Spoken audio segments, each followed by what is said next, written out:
అందరికీ ప్రభు పేరట వందనాలు. సో ఈరోజు చాలా చాలా సంతోషంగా ఉంది. ఈరోజు మరి మాతో పాటు మరి ఆశ్రమంలో ఉన్నటువంటి మరి మా సహోదరులు, మా ఫ్రెండ్స్ ఈరోజు మా మధ్యలో ఉండడం చాలా సంతోషకరం. మరి అమెరికాలో మరి ఉద్యోగం చేస్తూ మరి వివాహం నిమిత్తము ఇండియా వచ్చారు. రీసెంట్గా మ్యారేజ్ చేసుకున్నాడు.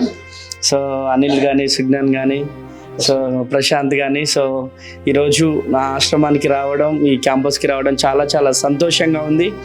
సో చిన్నప్పుడు ఎన్నో కష్టాలు పడ్డాం, ఎన్నో జ్ఞాపకాలు ఈరోజు జ్ఞాపకం చేసుకున్నాం.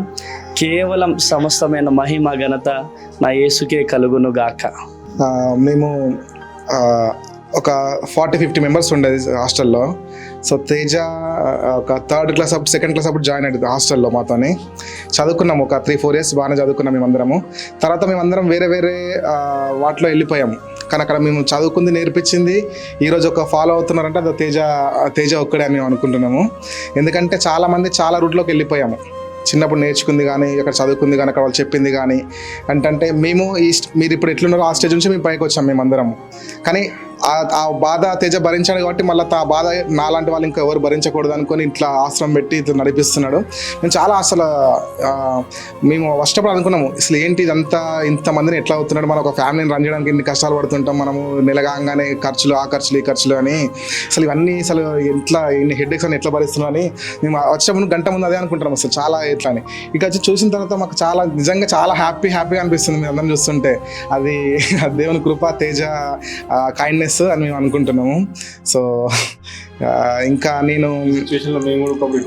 మేము అంతే ఒకప్పుడు మాకు అంటే మేము చదువుకున్నప్పుడు మాకు హాస్టల్లో ఫండ్స్ అన్ని బయట నుంచి వచ్చేటి, మాకు అది తెలుసు మాకు. సో అక్కడ మాకు ఫారెన్ నుంచి కానీ, అమెరికా నుంచి కానీ, ఆస్ట్రేలియా నుంచి కానీ మాకు ఫండ్స్ వచ్చేటి. అప్పుడు అది ఓకే, అది సాఫీగా సరిపోయింది. మా స్కూల్స్ కానీ, మా ఎడ్యుకేషన్ కానీ అన్నీ మా ఆఫ్టర్ 10th కూడా. మేము ఇప్పుడు అడుగుతుంటే తేజ చెప్తున్నాడు, ఒక్కొక్కరు సివిల్ సర్వీస్కి కోచింగ్ ఆ టైప్కి వెళ్ళిపోయారు, చాలామంది సాఫ్ట్వేర్లో వాళ్ళు ట్రైనింగ్ తీసుకుంటున్నారు అని చెప్పినప్పుడు చాలా అసలు నాకు షాక్ అయ్యాను నేను. అసలు ఏంటి, అప్పుడు మేము 10th తర్వాతనే బయటకు వెళ్ళిపోయేది, ఇంకా దానికి కంటిన్యూ చేస్తున్నాడు. అదొకటి. ఇప్పుడు వృద్ధాశ్రమం మెయిన్, వృద్ధులను చూసుకోవడం అంటే, వృద్ధులు అంటే చిన్నపిల్లలు లాగానే ఇప్పుడున్న వృద్ధులు చిన్నపిల్లలతో సమానం. వాళ్ళని చూసుకోవాలి, చిన్నపిల్లని చూసుకోవాలి, ఎంత నడిపించాలంటే అది చాలా అంటే చాలా కష్టము, ఏ సపోర్ట్ లేకుండా. సో అది తేజకు దేవుడు ఇచ్చిన కృప అని నేను అనుకుంటున్నా. సో ఇదంతా చాలా చాలా బాగా హ్యాపీగా అనుకుంటున్నాను. మళ్ళీ వస్తాను నేను. యాక్చువల్లీ నేను అనుకుంటా, మా వైఫ్ తను యూకే వెళ్ళిపోయింది, తన కూడా ఉండే, తను వచ్చిన దగ్గర కలిసి మన ఇటు విజిట్ చేయాలని. సో తన జాబ్ పర్పస్ తన సడన్గా వెళ్ళిపోయింది. నేను మళ్ళీ వస్తాను, నేను చెప్తాను, ఇక్కడ అందరికి మాట ఇస్తున్నాం, మేము మళ్ళీ వస్తాము. మేము సడన్గా వచ్చాము, మేము చాలా చేద్దాం అనుకొని వచ్చాము, కానీ సడన్గా మాకు అనుకోకుండా ప్లాన్లో మధ్యలో ఇక్కడికి ఎంటర్ అయిపోయాము మేము. ఇది చెప్పాలంటే అన్ఎక్స్పెక్టెడ్గా ఇక్కడ వచ్చాము. సో మేము ఖచ్చితంగా ఇప్పుడు మేము మాట్లాడుకుంటున్నాం, మళ్ళీ రావాలని అనుకుంటున్నాము. సో అప్పుడు తప్పకుండా ఈ చిన్నవి కాకుండా పెద్ద సాయం మాకు చేయాలని మా మనసుతో ఉన్నది. ఆ మనసు ఇంకా మేము చాలా ఇంకా కలెక్ట్ చేసినాం, ఇక్కడికి మళ్ళీ వాళ్ళందరినీ తీసుకొస్తామని మేము అనుకుంటున్నాం ఇక్కడికి.